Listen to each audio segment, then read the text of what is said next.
अब बात कर लेते हैं second application of Lee Chatelier principal.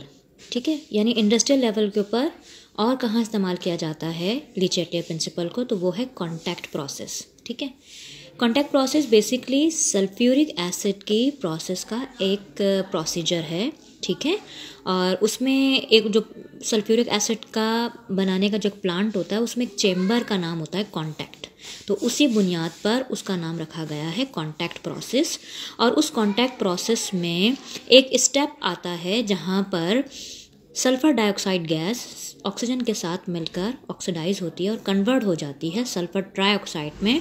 ये एक रिवर्सिबल रिएक्शन है इसलिए, और ये बहुत की रिएक्शन है इस प्रोसेस का। तो इस रिएक्शन पर भी ली चैटलियर के प्रिंसिपल का इतलाक़ होता है, यानी इसके ऊपर अप्लाई किया जाता है ताकि सल्फ़र ट्राइऑक्साइड की ज़्यादा से ज़्यादा यील्ड हासिल की जा सके। सल्फ़र ट्राइऑक्साइड की यील्ड ज़्यादा हासिल होगी तो फिर सल्फ्यूरिक एसिड भी फिर क्या होगा, ज़्यादा बनेगा। ठीक है, तो अब हमने ये देखना है कि हम कैसे जो है वो सल्फ़र ट्राइऑक्साइड की ज़्यादा से ज़्यादा मकदार हासिल कर सकते हैं। अब आप ये रिएक्शन देख लें कि 2 वॉल्यूम्स यानी 2 मोल्स, मैंने आपको पहले बताया हुआ है कि हम गैशियस रिएक्शन, पूरा गैशियस रिएक्शन है तो यहाँ प्रेशर भी अप्लाई होगा, प्रेशर का इफेक्ट भी हम देखेंगे। ठीक है, 2 वॉल्यूम्स सल्फ़र डाइऑक्साइड के और 1 वॉल्यूम ऑक्सीजन गैस का, टोटल 3 वॉल्यूम्स हैं किसके, रिएक्टेंट साइड के ऊपर, जबकि प्रोडक्ट साइड पर 2 वॉल्यूम्स हैं। ठीक है, तो क्या हो रहा है, रिएक्टेंट से प्रोडक्ट बनते हुए वॉल्यूम रिड्यूस हो रहा है। दूसरा ये कि delta H of this reaction यानी जो एंथैल्पी चेंज है वो क्या है, -395 किलो जूल पर मोल, जो कि हमें बता रहा है कि रिएक्शन इज एक्सोथर्मिक। तो ये सारी बातें और इन्फॉर्मेशन को मद्देनजर रखते हुए हम क्या करेंगे, यील्ड ऑफ सल्फ़र ट्राइऑक्साइड को ज़्यादा से ज़्यादा करने की कोशिश करेंगे। और वो कॉन्सेप्ट मतलब टेम्परेचर कैसा रखना है, कंसंट्रेशन कैसे रखनी है, प्रेशर कैसा रखना है, ये सब हम अब डिटेल में देखेंगे।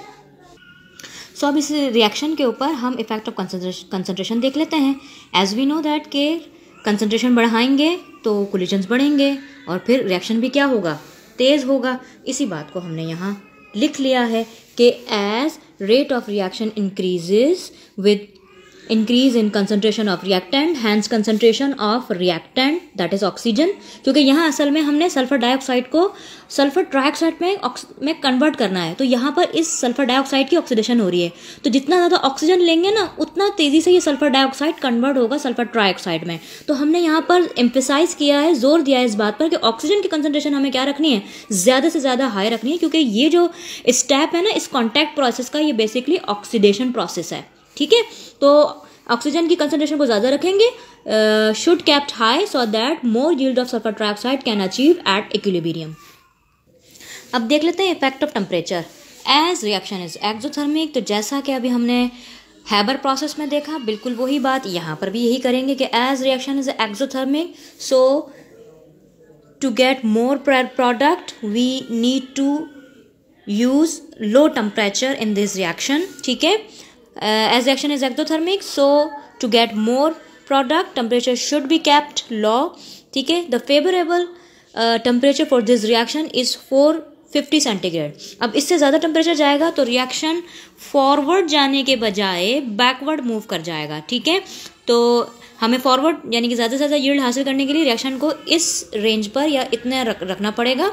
अच्छा, एक और बात यहाँ पर कि इस रिएक्शन में vanadium penta oxide that is V2O5 as a catalyst use किया जाता है, जो कि रिएक्शन को फास्ट कर देता है। अगेन वही बात कि इससे यील्ड, इस कैटलिस्ट से यील्ड नहीं बढ़ेगी बल्कि रिएक्शन फास्ट हो जाएगा। तो किसी भी इंडस्ट्री के लिए रिएक्शन को स्पीड अप करना ज़्यादा इंपॉर्टेंट होता है रादर देन के मोर एंड मोर यील्ड हासिल हो स्लो रिएक्शन पर।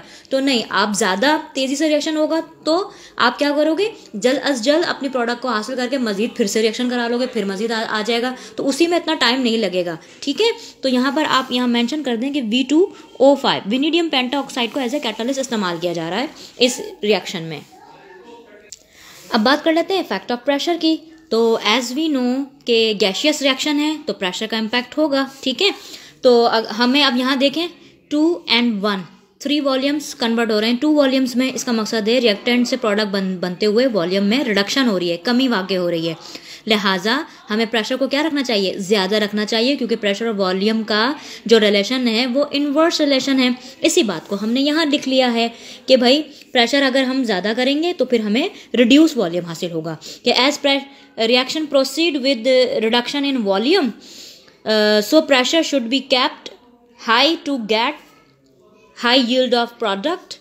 The favorable pressure for this reaction is 1 atm. ठीक है, इस रिएक्शन के लिए जो फेवरेबल प्रेशर है वो 1 atm है। इससे कम अगर हम प्रेशर लेंगे, यानी 1 atm से अगर कम प्रेशर होगा तो रिएक्शन बैकवर्ड जाने मूव कर जाएगा। एंड यू नो दैट कि 1 atm प्रेशर तो हमारा नॉर्मल ही होता है, जिस पर हम भी यानी कि सांस ले रहे हैं, जिंदा रह रहे हैं। जो हमारे अर्थ पर जो प्रेशर है एयर का वो 1 atm ही है। ठीक है, तो यानी कि कोई एक्सिस में प्रेशर प्रोवाइड करने की ज़रूरत नहीं है, इस रिएक्शन के लिए 1 atm प्रेशर भी इनफ है।